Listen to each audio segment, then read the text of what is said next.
მოგესალმებით, დღეს ვისაუბრებ ჩაზრდილი ფრჩხილის, ანუ ონიქოკრიპტოზის შესახებ.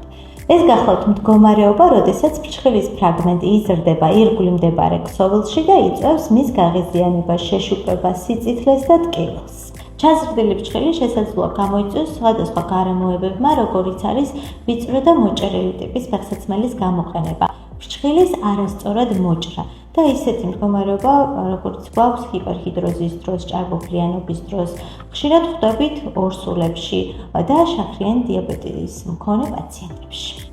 ზოგადი რეკომენდაციები თუ როგორ ავირიდოთ თავიდან ფრჩხილის ჩაზრდა გახლავთ კომფორტული ტიპის ფეხსაცმელის გამოყენება, ფრჩხილის სწორად მოჭრა, ანუ კუთხეების არაღრმად ჩაჭრა და ასევე მტერფზე ტენიანობის შემცირება, ანუ მშრალად შენარჩუნება.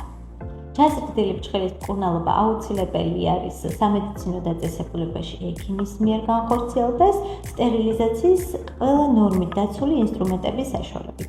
უპირველესად მწვავე პროცესის კუპირება ხდება, ინიშნება პროცედურის შემდგომ თერაპიული მკურნალობა, ხოლო ამის შემდგომ იგეგმება ექიმის მიერ ინდივიდუალურად შერჩეული თანამედროვე ტიპის მკურნალობა, როგორიც არის ორთონიქსია, ანუ ბრეკეტ სისტემით მკურნალობა, რათა თავიდან ავირიდოთ აღნიშნული პრობლემა.